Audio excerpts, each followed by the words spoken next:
As the panic over Tylenol spread, investigators tried to zero in on a suspect with a violent past and a history of deception. And at the center of it all was a letter demanding $1 million from Johnson & Johnson. But decades later, the evidence still doesn't quite add up.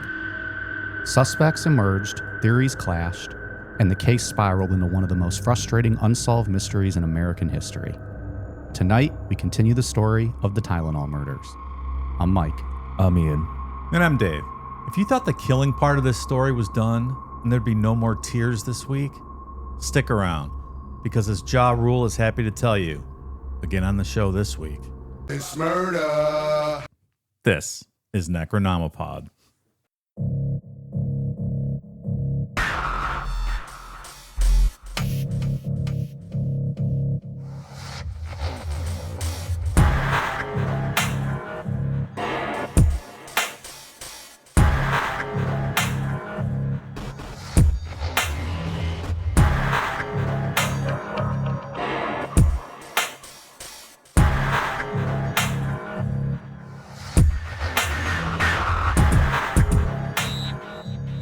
I was a little tired this afternoon, and I knew we were going to be recording earlier this evening.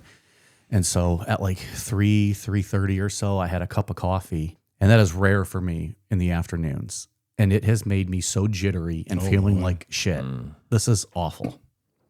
I had one too just before you got here. Yeah. I usually will have like 1 cup of black coffee every morning. That's it.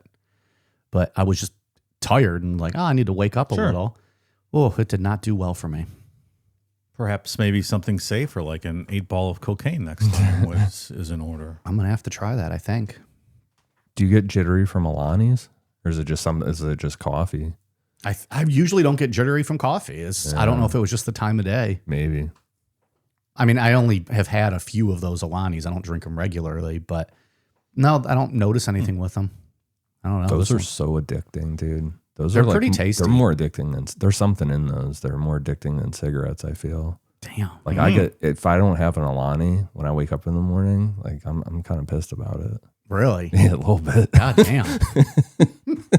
I think, I don't know if we discussed this on the show, but I bought one a few weeks ago. Like I thought it was like a sparkling water drink. I didn't realize it was an energy drink. I had just heard about them, saw a flavor, grabbed it and went.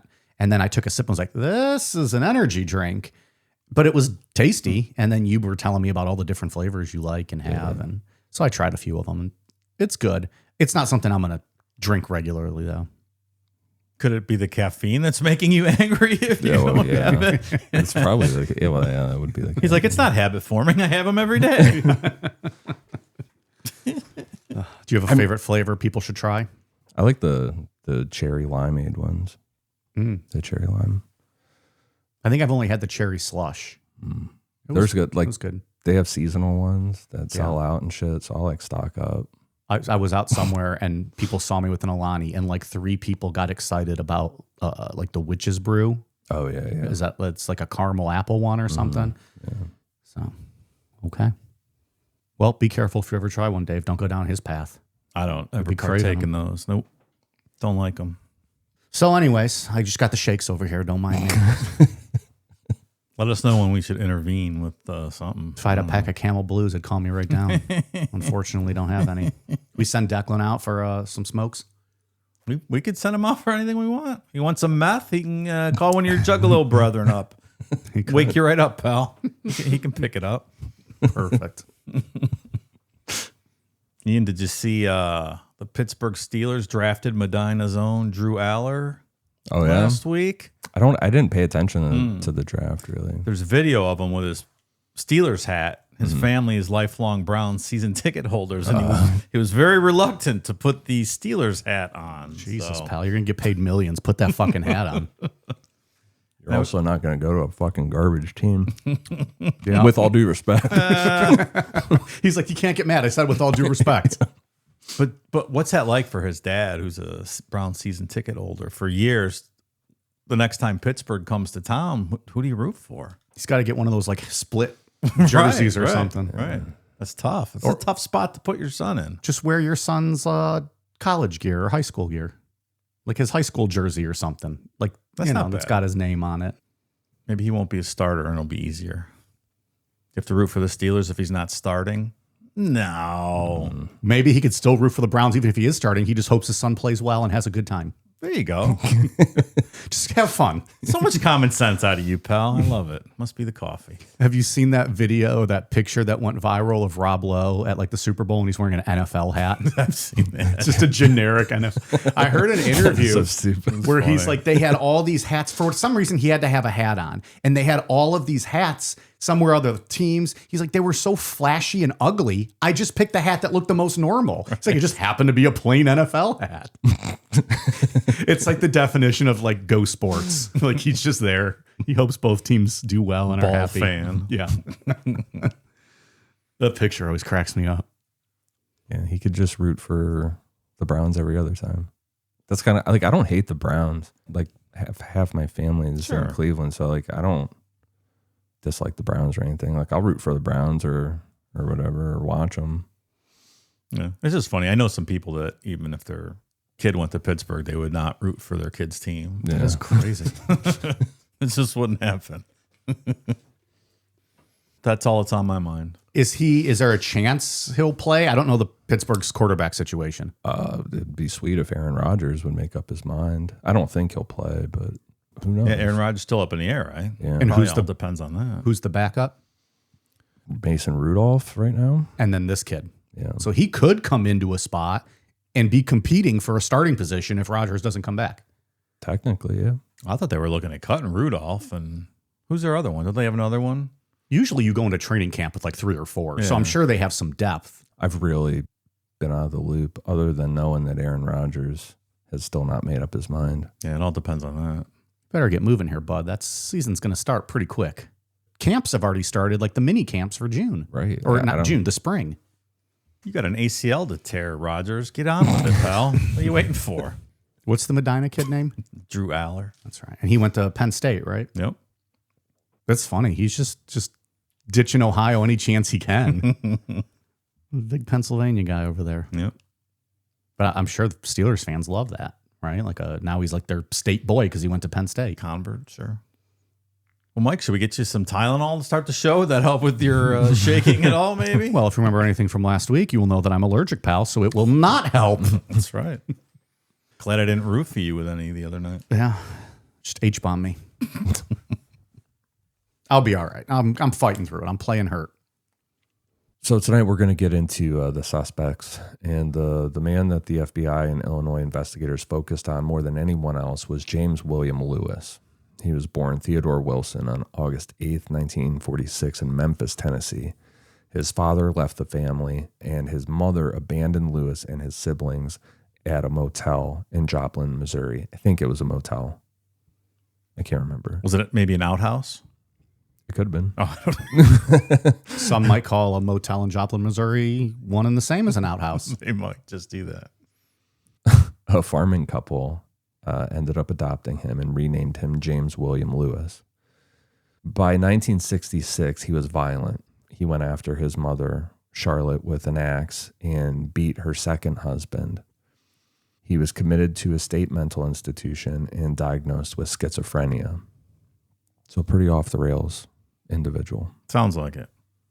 Fast forward a bit to 1978, Lewis was living in Kansas City doing tax work. One of his clients was a 72-year-old retired truck driver named Raymond West. Around July 25th, Raymond West disappeared. A note was taped on his front door, written on Lewis & Lewis, that's his tax business, stationery, saying West had gone to the Ozarks for a while. That's what I do when I go out of town. Just leave a note. Yeah, just tack it to my front door like Martin Luther. Gone vacationing. See ya. I'm not going to lie. I miss those simpler times Do you? when not everyone just had to know where you were at all times. You could just go away for a while. Yeah. No one could call you. They don't know where you're at. Right. Just tell the people that need to know or that you want to know, and then that's it. So Dude, speaking of Aaron Rodgers, he said he like laid down some wisdom like last year maybe, where he said if you cut down your circle to only people you would ask advice from, like if you were in a fucking jam and you're like, I need to ask advice from somebody, if you cut your circle down to that, That's all you should care about. And I agree with Yeah. that. And I'm like, That's not damn, bad. dude, that's trimming off the fat, but that's pretty accurate. But as far as like caring about, like actually caring what Yeah. somebody thinks of you kind of thing. yeah. That's what he was Definitely. talking about. Yeah, that's smart. Yeah. I can get down with that. Now, if he would fucking make up his mind, it'd be a little better. 3 weeks went by. Nobody heard from him. Police forced entry into his house. They ended up finding blood. And when they went up into the attic, they found West hanging from a pulley. In the Netflix documentary, you see the crime scene photos. There was nothing hanging anywhere. Like, I don't know if they had cut things down first, but it looks like, Yeah. you know, he has been dismembered. He's been cut into multiple pieces. Multiple. And they're stuffed in plastic bags, but then they're also put in, like, some of them look like pillowcases, maybe with twine, like some string wrapped around them. Somebody was doing some work up there. The attic is so creepy. It reminds me of like Hereditary kind of attic. Yeah. Those yeah. crime scene photos are very fucking creepy. Yeah. Also in the house, they found a forged $5,000 check made out to Lewis and Lewis. So between the stationery and now this check, all signs are pointing to Lewis, right? Well, And in the meantime, the pulley that was a part of his body was hanging from, they were able to fingerprint that, and James Lewis's fingerprint was on there. oh, that's weird. Oh, Jimmy boy. I tell you, we should just kill all orphans. Don't adopt them. They're all just bad seeds. Lewis was arrested for murder. However, because the medical examiner couldn't say how West died specifically, because there was a lot of decomposition over those 3 weeks, a lot of evidence was also thrown out. The judge ruled that Lewis hadn't been read his Miranda rights before being questioned. And when a special prosecutor later tried to refile charges after Lewis came up in the Tylenol case, the pulley, the one with the fingerprint on it, had disappeared from the evidence room. Okay. That's great. So they charged him. Cops did a bad job. Everyone did a bad job. No evidence really to tie him to it. So they dropped the charges. And then someone else comes in to do it again later, and they lost the pulley. Right. Solid. Good job, everybody. And we'll get into the relationship between these two in a little bit when we kind of get into the potential motive for some of this stuff. I'm looking forward to that part. But just a wild turn of event, like just right away, right off the bat, craziness. Yeah. On October 1st, 1982, the same day as Teresa Janis was declared dead and Paula Prince's body was found, Lewis mailed a letter to Johnson & Johnson's headquarters. It was postmarked that day, but wouldn't arrive until October 6th. He sent it in pre-stamped envelopes that his wife, Leanne, had taken from her old employer, a travel agency called Lakeside Travel. The letter said, quote, "As you can see, it is easy to place cyanide, both potassium and sodium, into capsules sitting on store shelves. It demanded $1 million wired to a specific account at Continental Illinois Bank in Chicago. That account belonged to a guy named Frederick McCahey, the owner of Lakeside Travel." $1 million. It's a fortune. Classic. Is a classic amount, right? So his wife used to work there, right? They got in an argument. He said he's trying to fuck the guy up. Right. This Frederick McCahey guy was, somebody that he just hated and wanted to get back at. So that's what he says. And I think that's obviously true, right? Because he used this guy's name, but there could be the truth. There could be two things true at the same time here, right? Oh, yeah. Like his wife probably had access to the account still somehow, and they had a way to get the money out of that account if they paid the ransom. Or he really did do the Tylenol thing too. Maybe. We'll get to that later. Yeah. But at this moment in time, maybe he could be framing McCahey and did the Tylenol thing all in one go. Yeah, I agree. And get $1 million. Or even if he wasn't trying to frame him, he may have had a backdoor into that account to get the money out. So it was either fucking with this guy or trying to get rich. Lewis is smart. I feel he He's knows smart what. guy. Yeah, like when you listen to him talk in the documentary, like he's not a stupid criminal.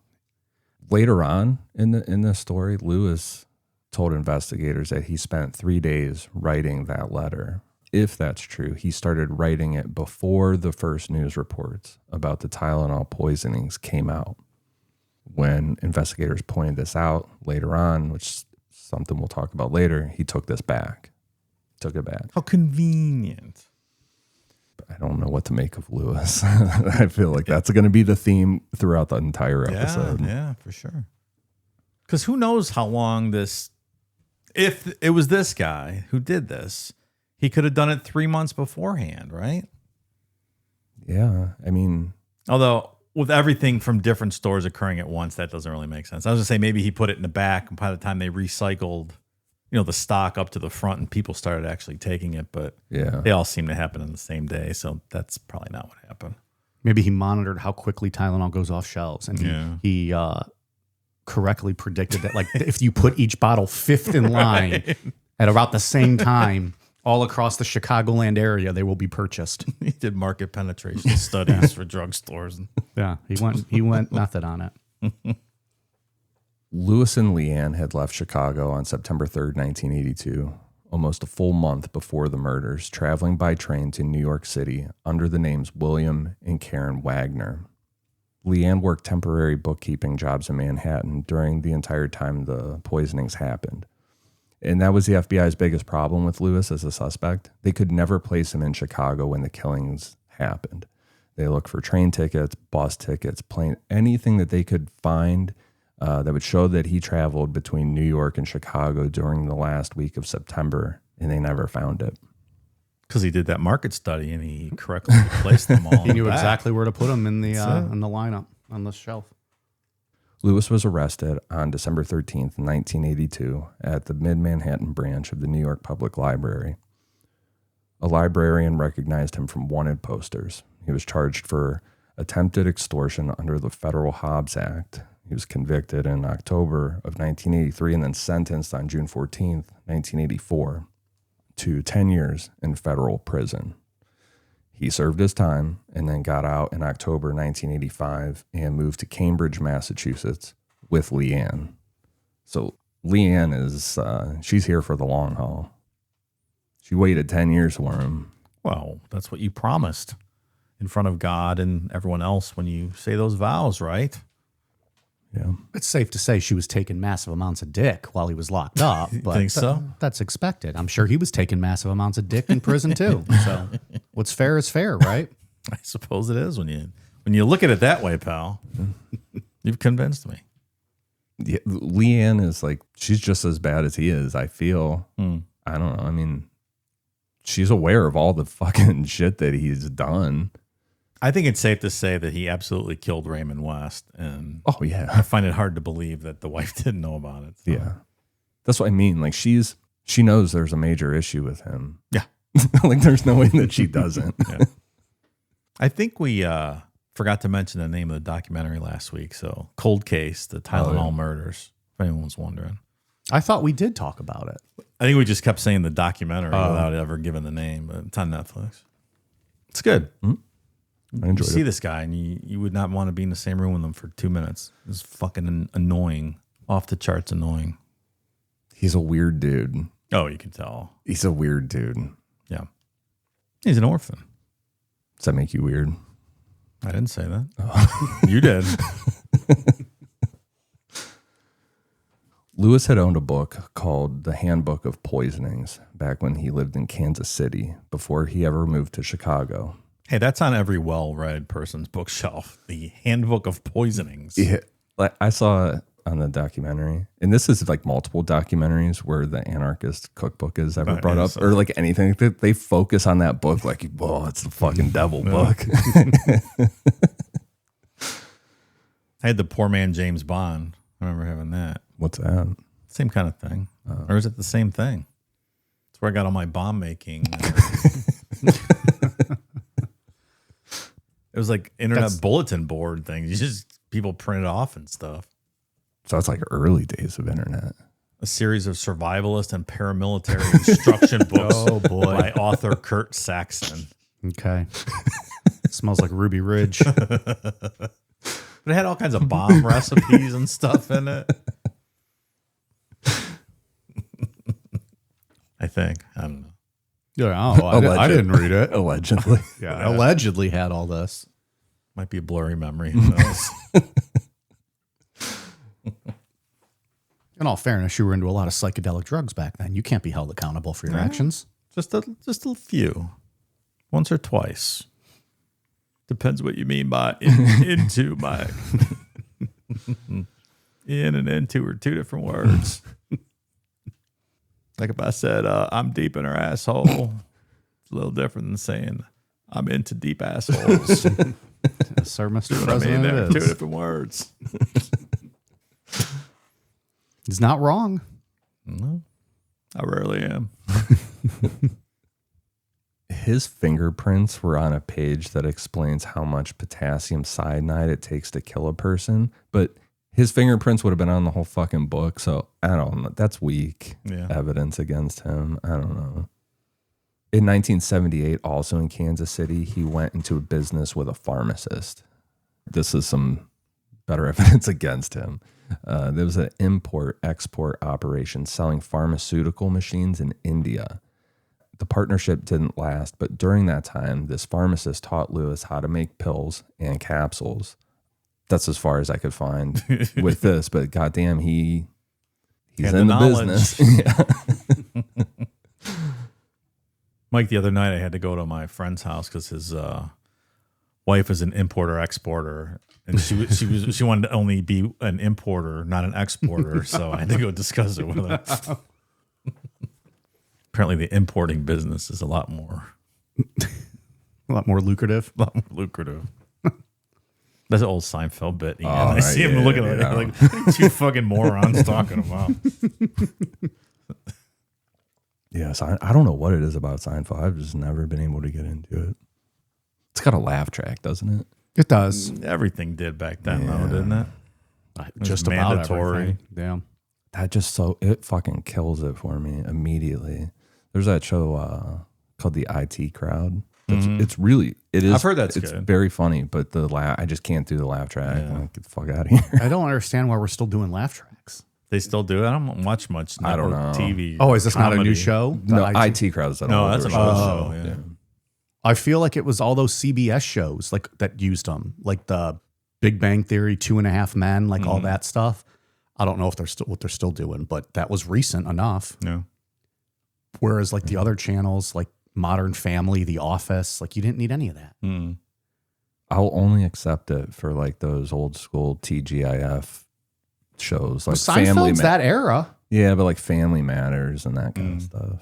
Yeah, when I'm watching the old shows, it's fine because that was just a part of it. It doesn't bother me. Anything recent, it's just very cringy. You like it when they laugh track for Urkel. You don't care about that. Did I do that? That's acceptable. It's okay then.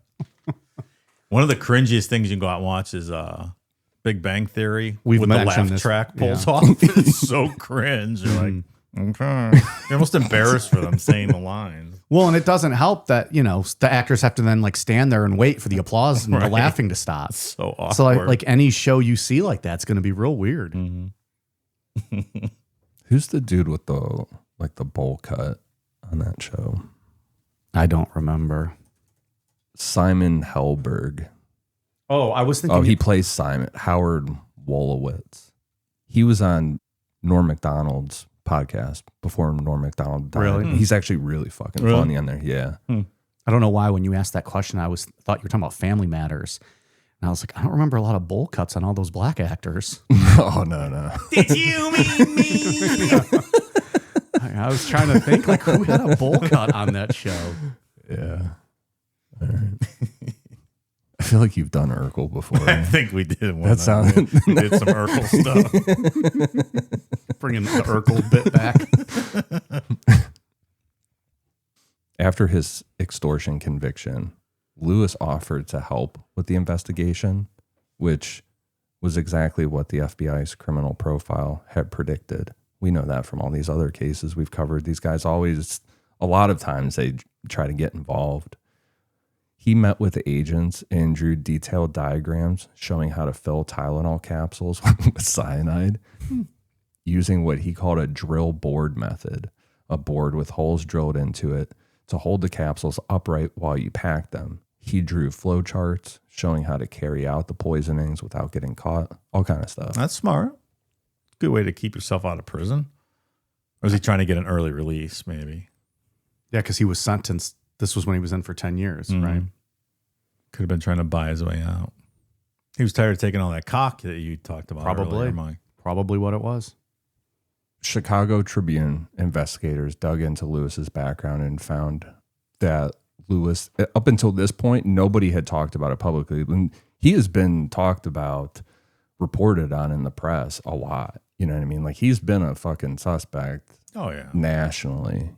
So the Chicago Tribune ended up finding out that Lewis and Leanne had a daughter named Tony, born in 1969. Tony had Down syndrome, and she used to sit in the window of the tax business in Kansas City and wave at people walking by.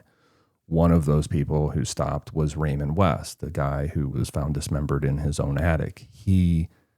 Through her waving to him, they became friends, got close, and then for some fucking reason, Lewis killed and dismembered him. Well, probably something to do with that check. Yeah. In 1974, when Tony was 5, she had surgery to repair a congenital heart defect. The sutures tore, and she ended up dying.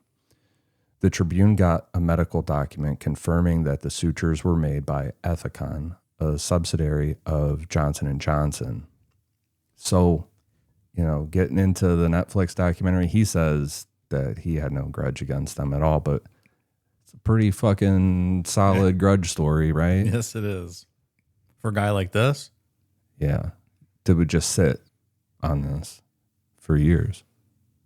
I feel like there's always a fine line with, you could go overboard real easy when you're in a state like that. You know what I mean? I do. Like, he has that grievance. Like, that grievance is 100% real. And Johnson & Johnson's fucked over so many people. Sure.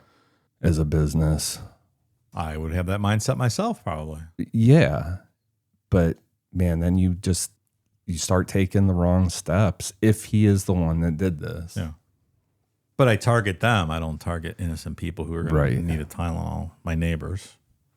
Like the other guy we had just recently talked about. Who's that? The Mad Bomber of New York. Oh, that guy, yeah. Yeah. He had the grievance. It was right. But then he decided to fucking blow up random people. And we were on his side for like 90% of that episode. Yeah. Then it's like, well, dude, you took it a little far. That's exactly it.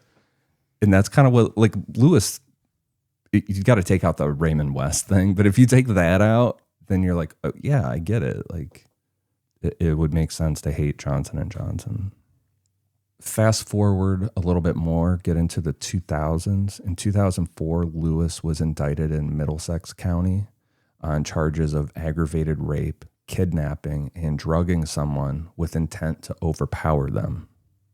Which, it's so crazy to listen to him talk in the show. Like, he presents himself as like this very harmless dude. He does. Right? And you would think he's very harmless if you met him in person. But yeah, this is fucking an intense crime that he committed here. I mean, he dismembered someone too.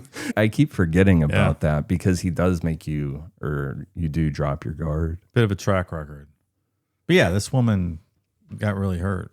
Yeah. This woman was in her 20s. She lived in the same apartment building. She said he lured her into his home and assaulted her with some kind of a chemical. Lewis was held without bail for almost 3 years. In 2007, on the day his trial was set to begin, the accuser decided not to testify. She was very scared and just didn't want to do it. Oh, it's a scary thing. It is very scary. Have to stand, just sit up there in front of everybody. Yeah.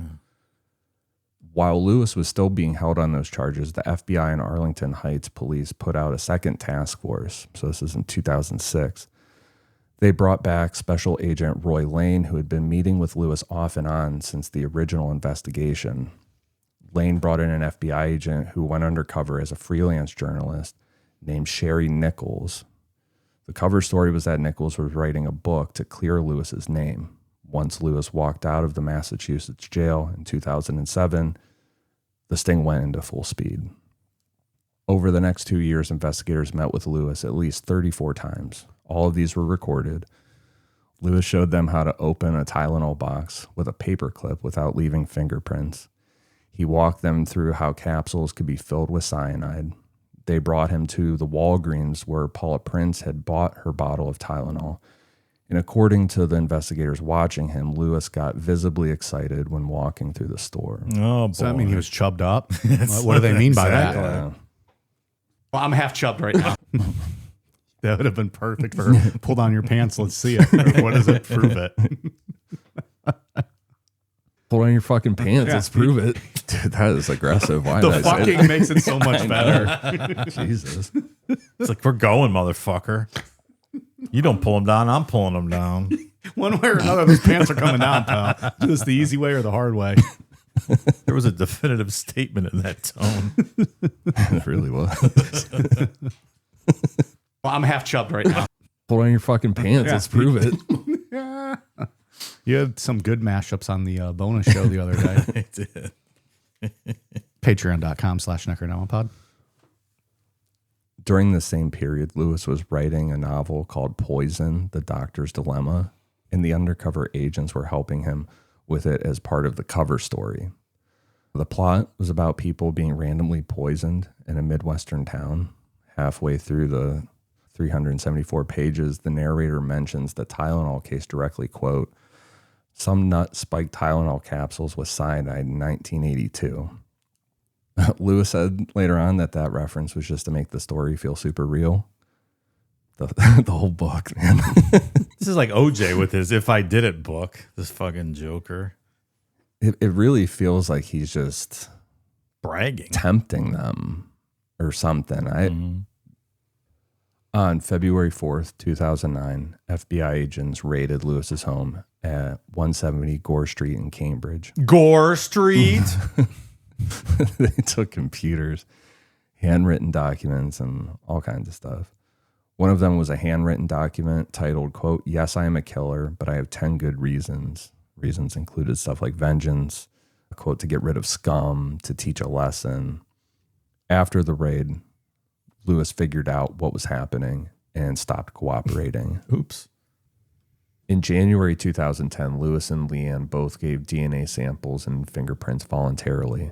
When the murders happened back in 1982, forensic DNA analysis didn't exist, but investigators held on to the tainted bottles and capsules. Years later, as technology caught up, forensic scientists pulled the DNA profiles off 3 of those bottles and the capsules inside them. The bottles had been shipped between at least a dozen agencies over the decades. And when it was tested, some matched investigators who had nothing to do, clearly nothing to do with this. This is just very tainted DNA evidence. Stuff that would never hold up in court. Right. Yeah, that's the big thing there. But regardless, Lewis did not match, and neither did Leanne. So jerking off in the cup to give his sample worked out for him. Yeah. Cleared Sometimes himself. it works in your favor. It's just weird when they watch, and then sometimes some of them offer to help. No, I'm not a fan of that. He's like, can I get a Tylenol ad to jerk off to so I can give this sample? Take me to that Walgreens. The task force believed that they had enough anyway. They put together a 50-page presentation outlining 10 points for why they thought that Lewis was the killer. The Tony Ethicon motive, the extortion letter timeline, the fingerprints on the poison book, which that is the shakiest of all, I feel. Yeah. Everything that we've gone to.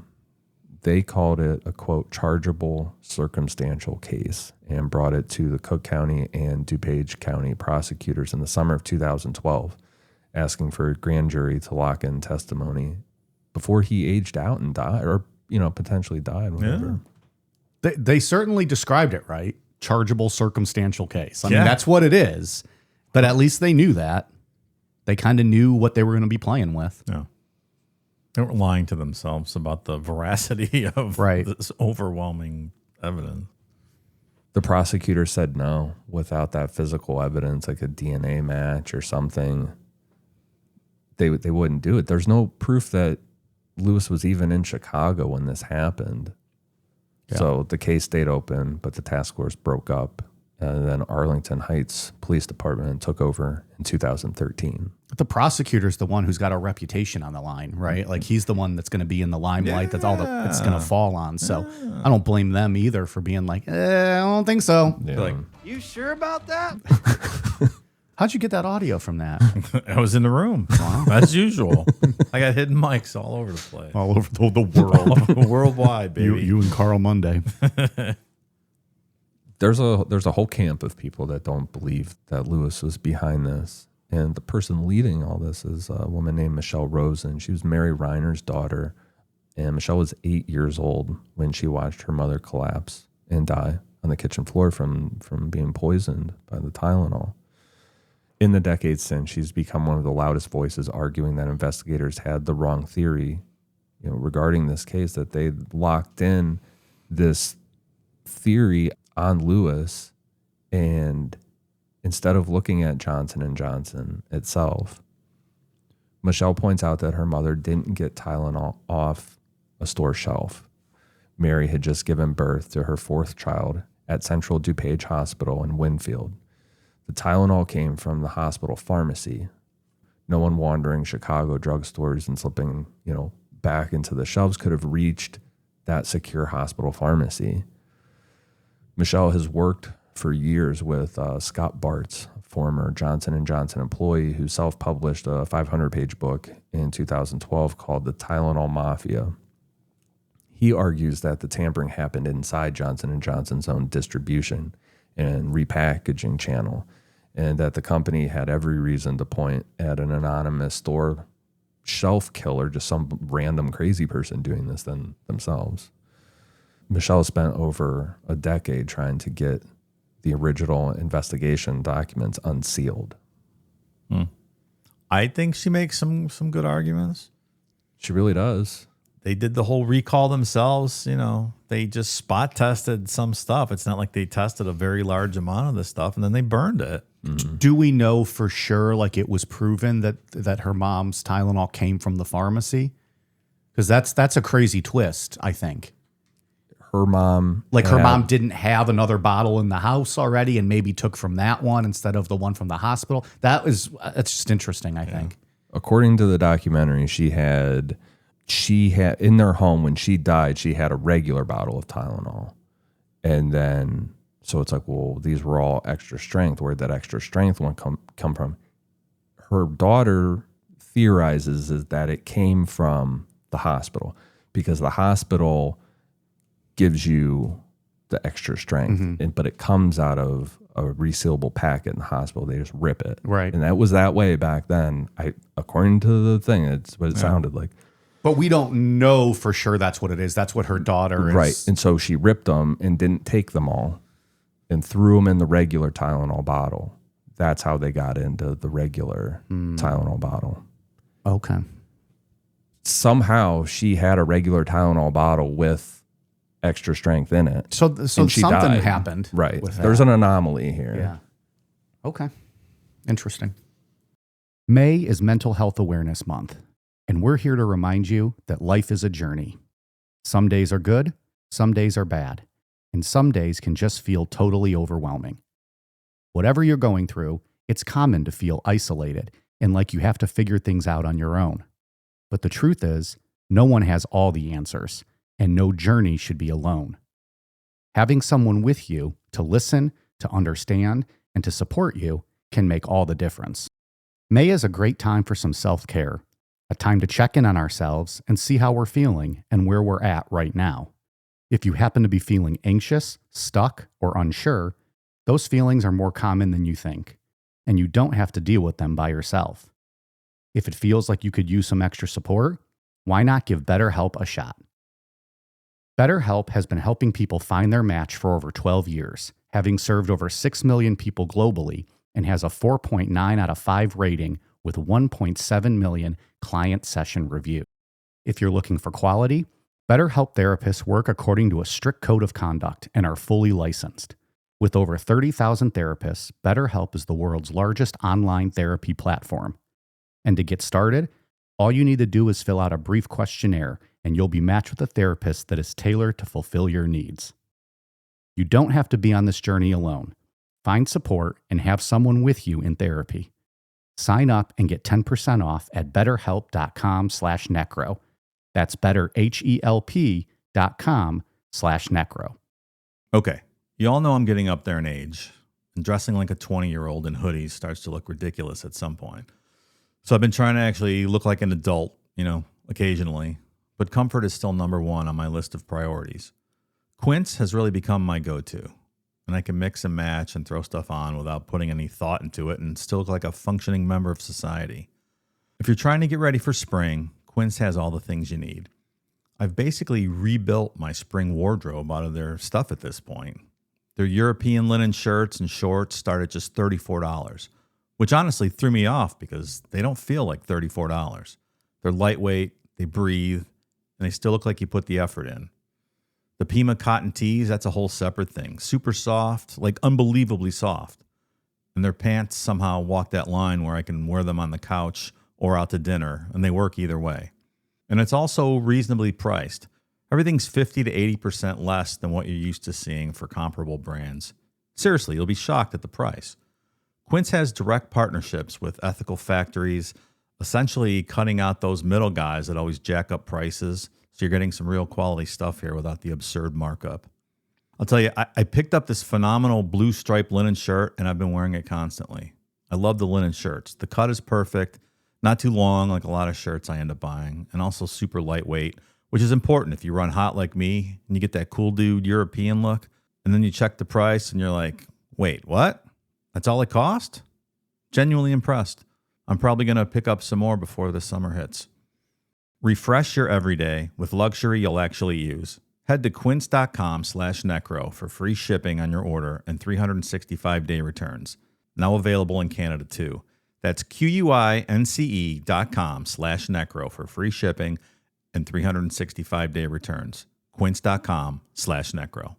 Lewis ended up dying of heart and liver disease on July 9th, 2023 at 76 in his Cambridge home.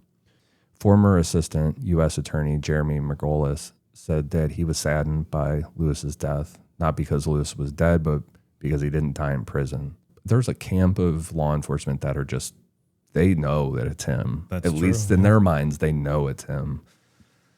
Retired FBI agent Roy Lane said Lewis's death ended a lifetime of cruelty and a need for revenge. And former Chicago Police Superintendent Richard Breschek, who had been there from the very first day of the investigation, said James Lewis was, this was his quote in the documentary, an asshole, but he's not the Tylenol killer. I don't know what to believe. Oh, he's an asshole. But Yeah. There are other suspects out there. There's a guy named Roger Arnold. He was 48 years old, a dock worker at a Jewel Osco warehouse in Melrose Park. Not long after the murders, a bar owner named Marty Sinclair went to the police and said that Arnold had been talking about killing people with a white powder. Sinclair said Arnold claimed he bought cyanide months before the poisonings. Arnold worked at the same warehouse as victim Mary Reiner's father, and his employer, Jewel, sent products to some of the stores where tainted bottles turned up. The first victim, I believe she bought hers at a Jewel store. yeah. All right, we got a connection here. Police searched Arnold's apartment on October 11th, 1982. So he's a suspect from very early on. It's not like we got to wait decades to get for him to come on the radar. They found 5 guns, books on explosives and poison, lab equipment, and a white powder. They tested the powder. It was potassium carbonate, not cyanide. But did they find his fingerprints on the cyanide pages in the books? Because as we know, that is key evidence. That's right. Proof positive. That's pretty much open, shut case for me. Arnold was never charged with the Tylenol murders, but the investigation and the press just fucking wrecked his life. His coworkers started calling him, quote, the Tylenol kid. Of course they did. It's so rude. I wish they would have called him Tylenol Boy. It would have been a lot funnier. And more insulting.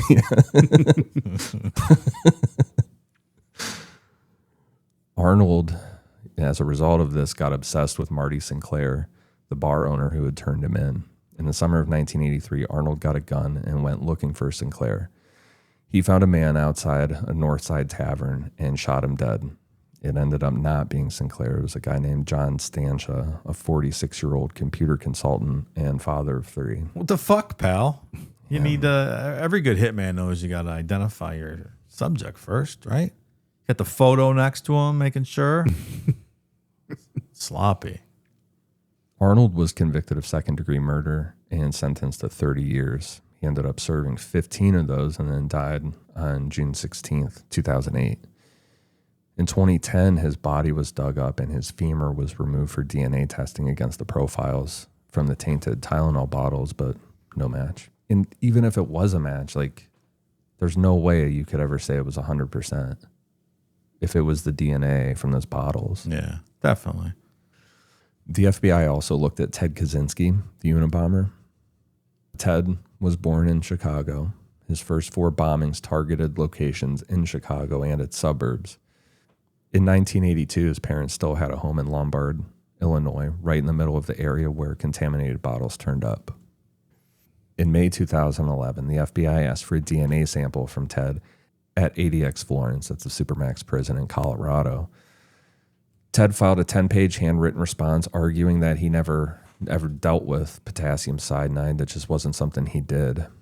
Investigators they couldn't tie his DNA to the tainted bottles. There's a third man named Kevin Masterson. He was 35, also of Lombard. He got attention after telling his psychiatrist in early September 1982, before the murders, that, quote, many people will suffer and that, quote, the son of Sam will pale by comparison to my action. Oh, so Sam. Okay. Why don't you say so, pal? People found empty gelatin capsules in his apartment. His father worked at a plant that kept potassium cyanide on site. Masterson turned himself into the FBI in Los Angeles after hearing he was wanted for questioning. Attorney General Fonner, we talked about in part 1, said publicly that Masterson was not a suspect and he was ruled out. Just sounded like an off-the-rails kind of dude. Mm-hmm. Yeah. While the criminal investigation was, kind of stalling out, just keeps hitting this brick wall, everything else changed along with this, right? We talked about this being like a societal kind of thing. Within 6 weeks of the poisoning, Johnson & Johnson brought Tylenol back with a completely new kind of packaging. Triple sealed, tamper resistant, a glued outer box that you had to tear open, a plastic shrink seal over the bottle cap, foil across the mouth of the bottle, and nothing like this had ever existed before. CEO James Burke went on 60 Minutes, the Phil Donahue Show, to explain what the company was doing and why. Johnson & Johnson sent out 80 million discount coupons and launched a full transparency campaign. A lot of industry analysts thought that Tylenol was just completely dead. Within a year, Tylenol's market share climbed from 7% back to 35%. That's a lot, fella. From what I read, it's like it's studied in business schools how they turn this around. Yeah. That CEO was all about it. Reagan praised him for his response to all this. They were heaping the praise on that guy. Also, Mike and I went to high school with Phil Donahue. We went to the same high school. He was there about 100 years before us. That's what I said. Yeah, it's not what you said. Congress passed the Federal Anti-Tampering Act in October 1983. Before this law, tampering with consumer products was not a federal crime. The FBI had to use truth in labeling statutes to get jurisdiction over the Tylenol case. Under the new law, if someone dies from a product tampering, the sentence was life in prison. James Lewis said, hey, don't make a federal case out of this. Yeah. Isn't it crazy that it wasn't they had to make an anti-tampering act? Just a free-for-all out there. Right. I couldn't even imagine, even touching anything that doesn't have a seal. Yeah. Like if I picked up a bottle of Tylenol in the store and it didn't have a seal, I'm like, well, I'm not fucking touching that. Yeah, exactly. If I buy food, a little tear in the cellophane. You gotta That's throw going it in the away. garbage. Yep. Wild West back in the 80s. Yeah. I mean, they were state crimes. It's just not a Yeah. federal crime. It's not like you could just go do that and not get arrested. You probably could, but Wild West as far as like no seal being on anything. yeah. The FDA also put out a regulation requiring tamper-evident packaging on all over-the-counter drugs effective February 1983. And then in 84, Johnson & Johnson came up with the caplet, a solid tablet shaped like a capsule. It looked like a capsule, but it couldn't be pulled apart and refilled. On the evening of February 8th, 1986, so it's almost 3.5 years after the Chicago murders, a 23-year-old woman named Diane Ellsroth was staying at her boyfriend's house in Yonkers, New York. She'd been getting over an infection and had a headache. Michael gave her 2 capsules from an unopened bottle of extra-strength Tylenol. His mother had bought it 4 days earlier at an A&P in Bronxville. The tamper-resistant seals were intact. Diane took the capsules and then died. Michael's mother had also taken a capsule from the same bottle and was fine. It's very similar. We're right back to it. Yeah. Is this some evidence of it being a Johnson & Johnson supply issue more? If it happened again after the shit was sealed? Could be pointing to that. Or is it a copycat, as they say? The copycat. Those damn copycat killers. Well, I don't know. I'm going to have to wait and see where Jimmy Lewis was during this time frame. He was in prison, true. wasn't he? Because wasn't it like 84 to 95 or something? All right. Maybe his wife did it. I'll hold judgment. I think we established she was too busy taking dick. Taking dick is the most important thing, so you might be right. At the medical examiner's office, a toxicologist named Joan Fogel smelled bitter almond when she examined the body. So it was strong enough that her body was admitting the cyanide smell. Remember, we talked about how that's genetic. It's like a half and half thing with the population. You know, Joan Fogel is Jared Fogle from Subway's mom, and he's a pedo because of the cyanide she smelled that day, and she passed it along, and it damaged him in utero. She was pregnant with him at this time. Oh, yeah. Yeah, and that's why he's a pedo. Sounds like it checks out.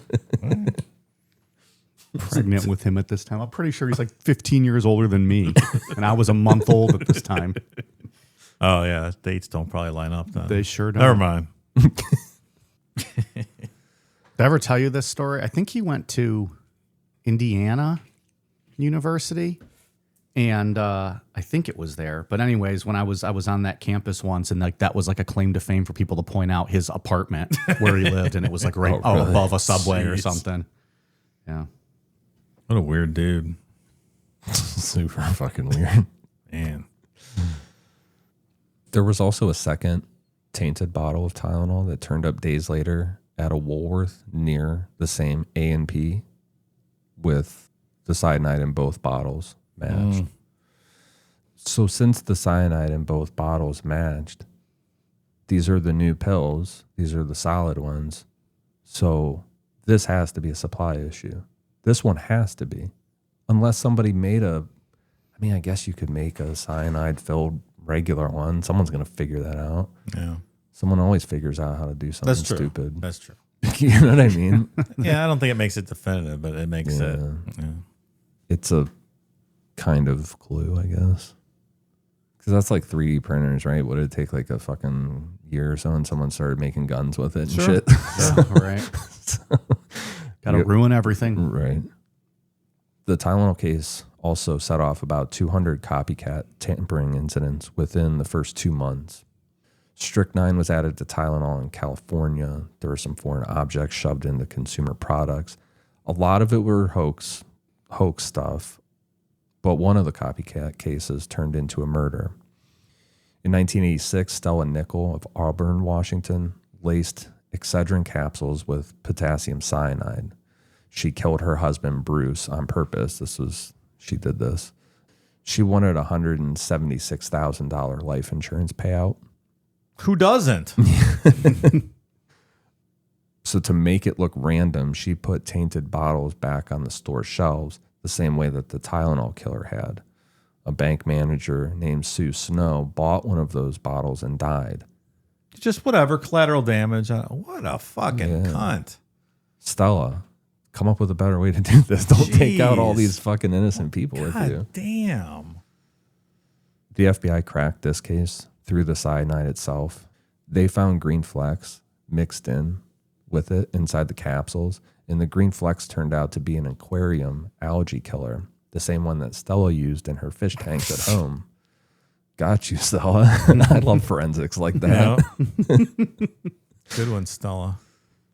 She'd gotten it into the cyanide by using the same surfaces or containers for both. Dummy. Yeah. On top of that, her daughter, Cynthia Hamilton, told the FBI that her mother had talked for years about wanting to kill her husband and looked into poisoning methods at the local library. Oh, you don't say. Unlike the other two guys we discussed, she did not own any poisoning books. Yeah, this is some solid evidence here against her, right? Not fingerprints. Because there was librarians that confirmed that she checked out books on poisoning using her own library card. What about those books? This is even worse. Tying it to your library card. Oh, man. Stella was convicted in 1988, and she was the first person to be found guilty under the Federal Anti-Tampering Act. She got 2 90-year sentences, one for each death. In 2022, at 78 years old, she finally admitted that she had done it after 30 years of saying she was innocent. But the only reason she was admitting to it because she was asking for compassionate release from prison. She wasn't really sorry. And the petition was denied. Good. Bitch. In 2020, the Arlington Heights Police Department started working with Othram, a forensic genetic genealogy company in Texas that pulls usable genetic profiles from old degraded evidence. It's that same kind of broad blanket approach that helped get the Golden State Killer caught. A bunch of other guys. We've talked about that a bit over the years. Othram sent back a genotype kit report by late 2020, but the details are sealed. Nobody outside the investigation knows what they found. If anything. Yeah, they might not have anything. Kind of wrap up on 2 things. Both are brought up in the Netflix documentary. The one we said earlier was called Cold Case. It brought out details that had never gotten mainstream attention before. Like, if you went to research this, I think, and didn't watch this beforehand, like if you were a podcast that covered this before the documentary, I feel like you would miss out on a lot because Michelle Rosen brought a whole different layer to this story, I feel, with like this, it being an outside thing. One of the things that the documentary brings up happened the day before Mary Kellerman died. That's a 12-year-old, the first one, right? Right. That was the very first girl. So, day before, Chicago area police responded to a call at a Walgreens parking lot and found a pile of Tylenol capsules dumped on the ground. 2 officers, and you can hear the guy, he goes, anybody that hasn't seen it, go check it out. It's a really good documentary. But the guy talks about how they were like looking at it, like, what the fuck, and then picked it up and were looking at it. And they both got sick just from handling this powder. Wouldn't you put gloves on to touch anything like that? Yes, I would. First of all, it could be a crime scene. You don't know. Second, like just something spilled in the parking lot. If I'm going to touch it or pick it up, I'm going to put gloves on. Is it because of different times, the 80s? Maybe. Well, you said it before. It was the Wild West. Different times, man. Different times. Yeah. 1982. Yeah. Just bend over and pick up white powder. Whatever. Yeah. Fuck around. Find out later. People have different ideas of what cleanliness and that sort of thing means. People let their cats walk on their counter when they're making dinner. Someone like that, I believe, would not require gloves to pick up some drugs out on the street. I don't even like touching public door handles. It's just, if I can avoid it any way, I do. It just grosses me out every time. You have to. You go to a restaurant, you're having dinner, you go piss, you wash your hands, then you grab the door that the 50 schmucks behind you who didn't wash their hands grabbed. It's when you got to hope they have paper towels and you do the paper towel grab with it. People are gross, man. But this environmentally friendly culture has hindered my use of paper towels in bathrooms. They all got those like powerful hand dryers now, which are fine, except for when I go to touch that damn door handle. You just got to kick the door open, like 300, kind of kick it. Yeah. As long as it goes. Make that sure way. like a waiter isn't walking by. You fucking plow into them. Goes your dinner. Cause a whole scene. Look, when I was a kid in like grade school, they still had those like the towels that wrapped around. They had that when I was in grade Like, school. how fucking disgusting is that? That's gross. I don't know that I've ever. You not seen that? At least not that I remember. It was like a cloth towel, and you dry your hands. And if you wanted like fresh towel, you pull, and it just is like a lever, and it would just like kind of go. It would go up into the machine and come out dry. And we were supposed to believe it was clean now. Yeah. Spoiler: there was no cleaner up in the machine. No. The hidden part that you didn't see. Ugh. That's not what was going on. And you had to there. touch the part that was just used anyways to kind of move it. None of it made sense. No, very strange. It's a miracle we're still alive, Dave. It really is. We're survivors. Even hand dryers gross me out because they just blow that water all over. I don't like any of that. I need the paper towel. I really do prefer paper towels. So when these two guys, these police officers, they wrote this off as just, I don't know, a drug deal went wrong. Some drug dealer spilled their shit, whatever. But then later on, they start getting sick. The guy's arms start swelling up, stuff like that. And then when the documentary team went back and put the scene together, the capsules were extra strength mixed in with regular strength, the same mixed lot pattern that showed up in the tainted bottles pulled off the shelves after the murders.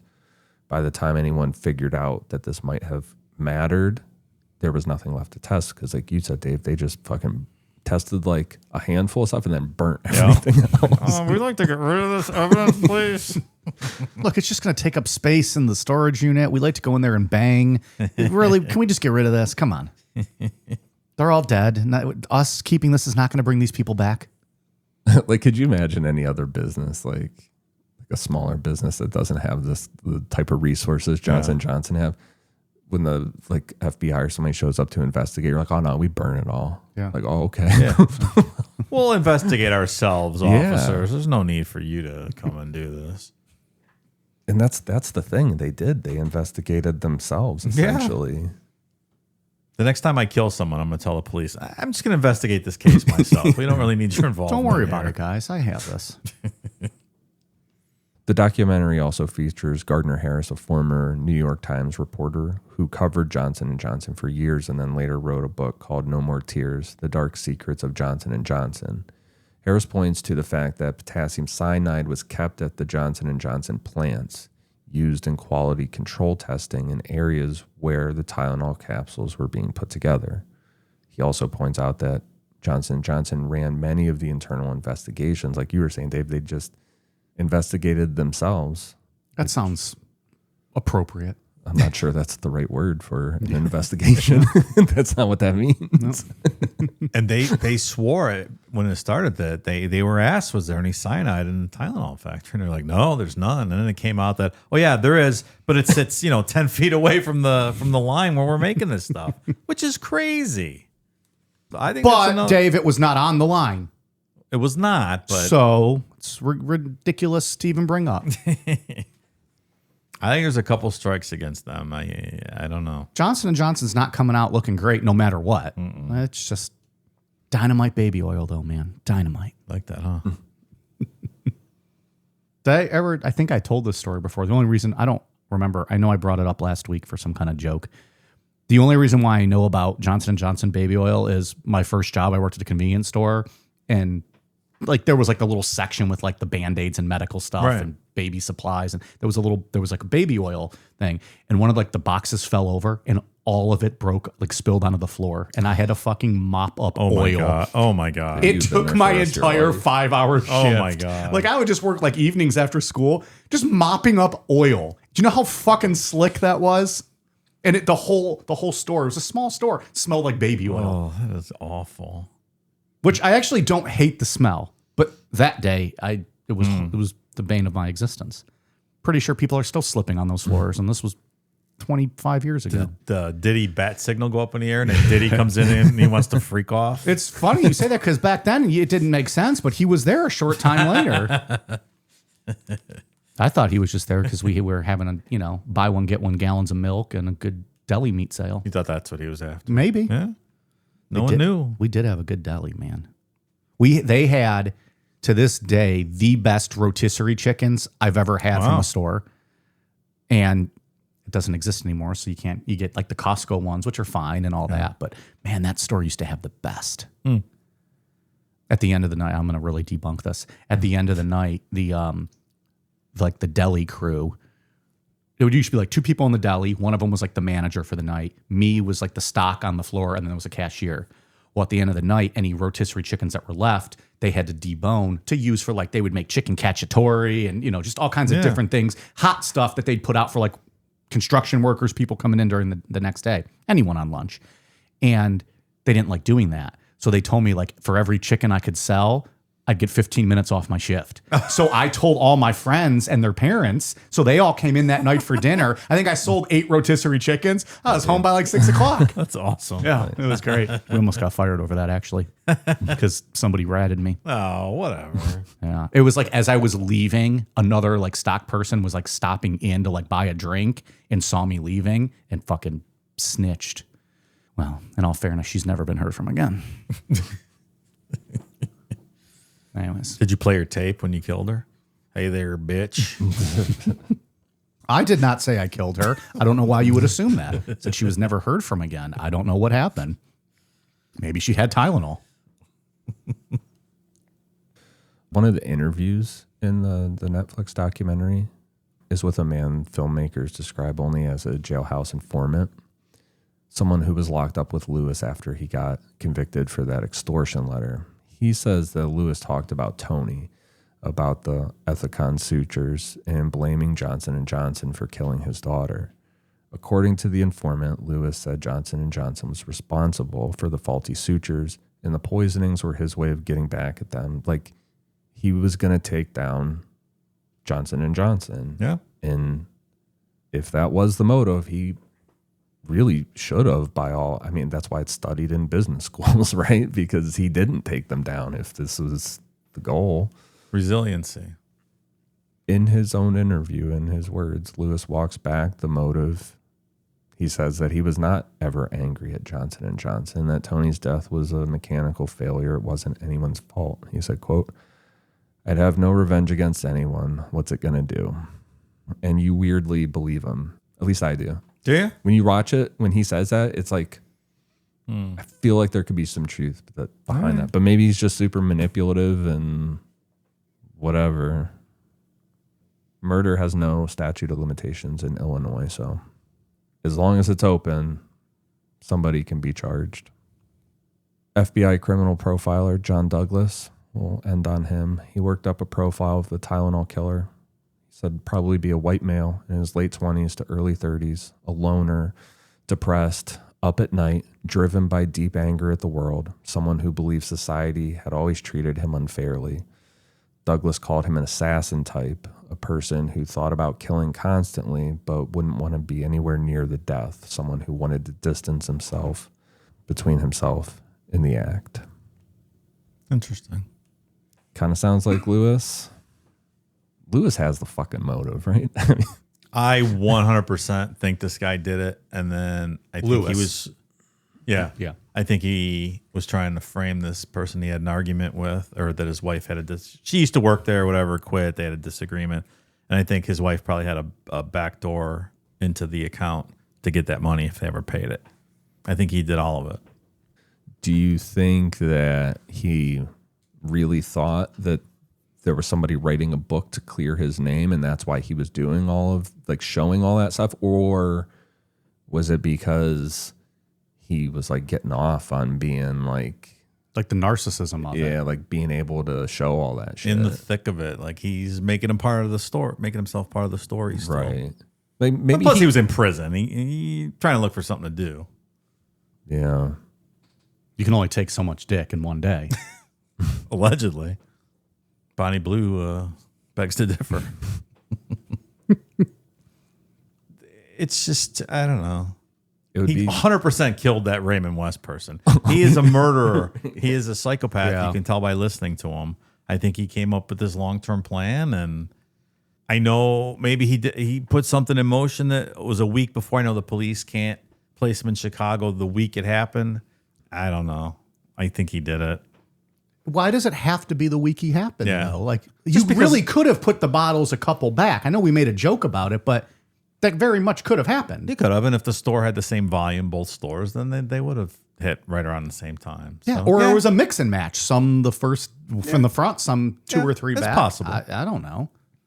I don't think him having to be there that week necessarily is a be all end all of evidence. I don't either.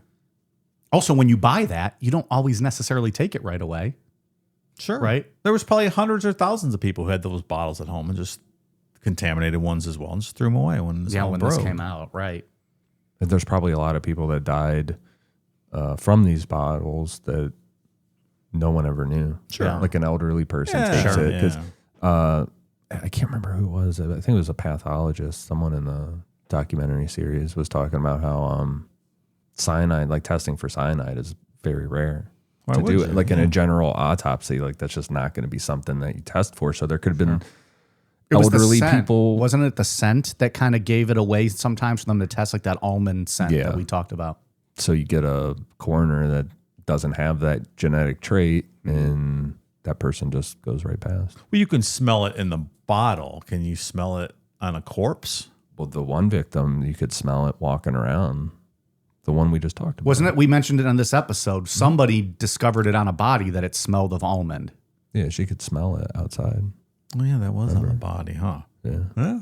But if that you don't, crazy? if you don't know that, you're Yeah. just going to think, oh, they have an almondy scent. Hey, I'm hungry. They must have some good body wash. That's one of the things with some of the Jonestown survivors that they said that they knew that it was different this time because he would go through those drills a lot with the flavor aid, but they said that this was different because it smelled different. But they knew that one was different, right? In Jonestown, didn't they know that it was for real? Well, nobody knew at the time. Like shit was popping off, but Once they saw everyone's it falling. yeah. Well, yeah, but yeah, there were people that said like you could smell it was different. But when it first started, they thought it was maybe another drill. Yeah, it was maybe a drill. Wow, I forgot about that. You know who did know it was for real? Who? Mr. Muggs. Oh no! When he saw them walking up with the gun in their hand to shoot him. No. I remember you played the audio clips, and it was so disturbing hearing like the kids cry and stuff, and like just the chaos. Oh, it's horrible. Yeah. It's a rough way to go. So, yeah, I think you're right. I think Lewis, that's the only thing that makes sense, right? He has so many connections to this, and he demonstrated Yes. how to do it. Yes. That's Absolutely, That's this not guy did it. normal. Unless he just really got off on being a weirdo and inserting himself into something. He is a criminal, though. We know he killed someone. We know he raped that woman. So it's Right. he's not just a guy that likes to be involved on the periphery. I don't know. Yeah. Unfortunately, I don't know that we'll ever know now that he died. Yeah, probably Every not. day that goes by, you're getting less and less of a chance, right? He wasn't a dummy. He probably wore gloves when he did it. They're testing the bottle for all his DNA. It's all these fucking cops and who touched it and stuff. So none of that disproves that it was him. Where's Ray Biondi when you need him? Super cop would have solved this shit. There's also that picture in the documentary, like the famous picture of him, or allegedly of him staring at the victim. Yeah, Paula Prince, right? Yeah. I can't tell if he's actually looking at her or not in the picture. I don't know. Like when they zoom in, I'm like, well, maybe the eye contact isn't. Maybe You can't tell. Yeah, like it could maybe be him, though. It could be, but it also could be making nothing out of something. Like if you're Michelle Rosen and you're right about that it was a tampering issue, like a supply chain issue, then that picture means nothing. That is true. Yeah. Unfortunately, we have not been able to solve this case during the course of this 2-part series, It's true. like we did the John Bonet mystery. We did do that. So apologies, everyone. But I think Jimmy is absolutely the person that did all of this. Well, so the documentary is recommended, right? What's it called again? Cold Case. The Tylenol Murders. Ian, was there any other books or sources that you saw that could have been No, I don't have anything else. nothing of recommendation? I believe PBS had some good stuff on this case. PBS always has some solid. They have solid. They're resources. always like low key putting out fantastic documentaries. Yeah, on they things. great stuff. Like stuff that you might have missed 20 years ago, and then you go back and looking like, wow, that was incredible. Yeah, they have some really good series. They're what is that series? Like American Experience. Yeah, really good stuff on there. Frontline. Those are great shows. Yeah, Frontline, good. Okay. Any other thoughts? Final thoughts on this one? Anything else to touch on? No, that's all I got. What do you think? Think he did it? Probably. I think so. Yeah. Yeah. Yeah. I don't really have a different theory than you guys. I think the angle with the Johnson & Johnson pipeline and it coming out of their factory, it should have been looked at a lot more. You don't get to investigate yourself. That is absurd. And you don't let them destroy all that evidence, you know. Yeah, that really should have been more pushback on that. They were just acting like the good corporate citizen. And so they're like, all right, we'll just let you guys go with it. Yeah. In hindsight, though, Hell of a rebrand, though, huh? yeah, Hell of a rebrand. back from the dead. Would you take a Tylenol like in the near future after that?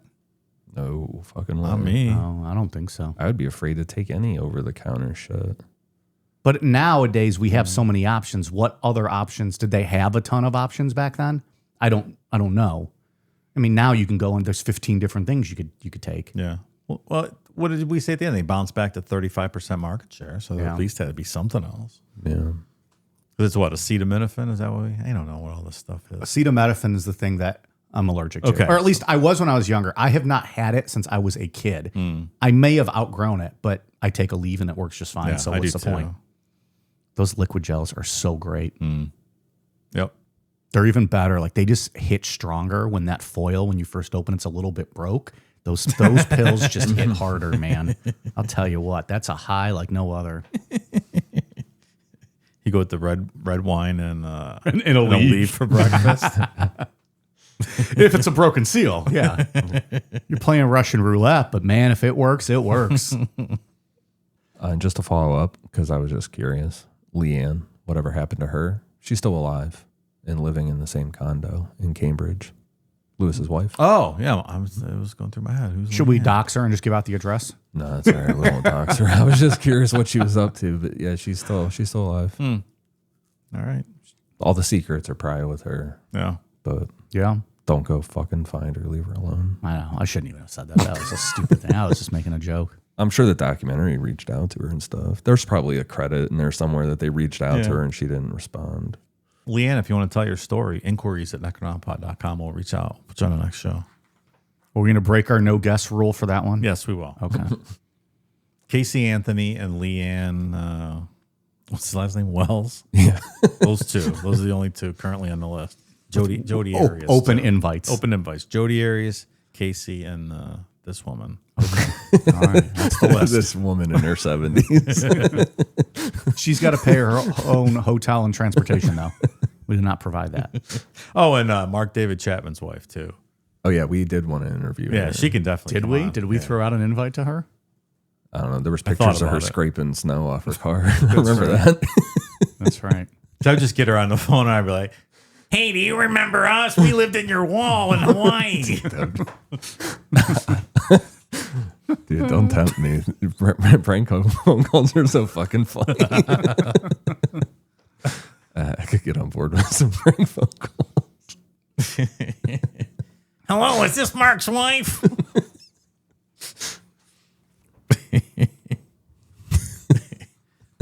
I command you to go kill Yoko Ono. Those little guys were so great. Stars of that episode. All right. Well, Dave, what do you got for us on Patreon? Let's thank the following new patrons. Dude, nice cow. Jumpin' Lab, Zach Coots, Brittany Thielen, Alex Bonert, or Bonnert probably, Alex Bonnert, Rebecca Drake, Melissa, Seminole Water Polo 19. They're on the water polo team back in 2019. Good for you. Sarah Eckberg, AIFD, PFCI, CFD, FDI. It's a lot of professional designations, whatever those mean. Aiden Boscia, Blocked Carcass, Kieran Stein, Dave Rules, exclamation, exclamation, exclamation. I agree. Nice new patron name. Jed Wise, Wayne Walker, JD. If air gets trapped in my butt during anal, is it a fart or a queef? What say you? So it's probably a fart, no? I guess that makes sense. Yeah, farts can be coming from inside or outside back out. So That's my ruling on it. I agree. I call it a fart.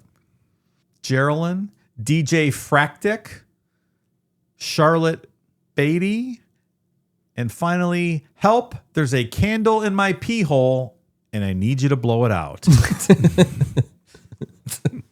Oh, boy. Welcome, new patrons, and hope you enjoy yourself.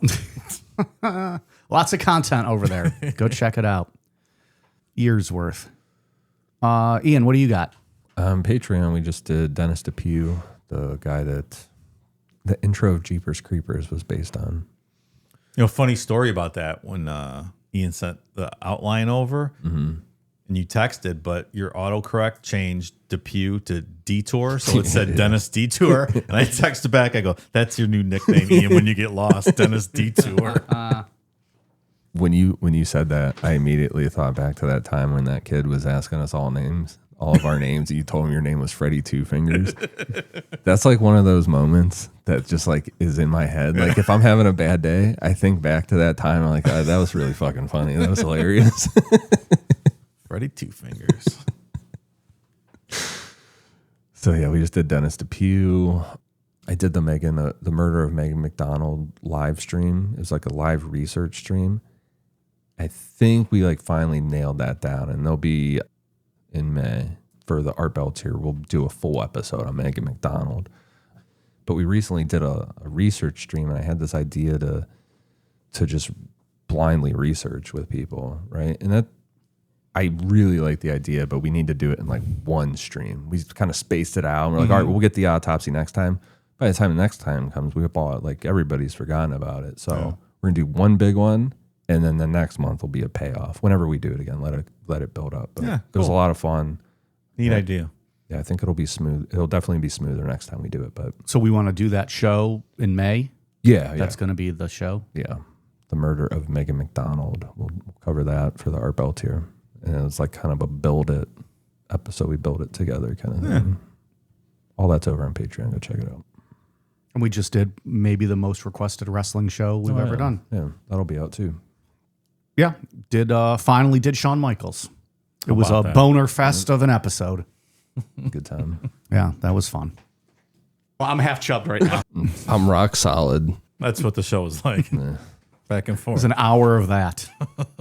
That has to be a paranormal erotic. I don't know why I would ever say that I'm rock solid. I'm rock solid. That's on a typical gotta be. language. I'm rock solid. It's a good clip. I'm rock solid. Pull on your fucking pants. Let's prove it. It's Ian yelling at himself. Anything else on your end, Dave? Not a thing.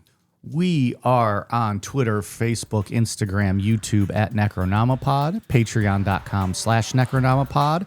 We got the new and improved Necronomipod.com and Amazon.com. Search Necronomipod for all of our merch. All right, you guys ready for a cool down beer? Cheers.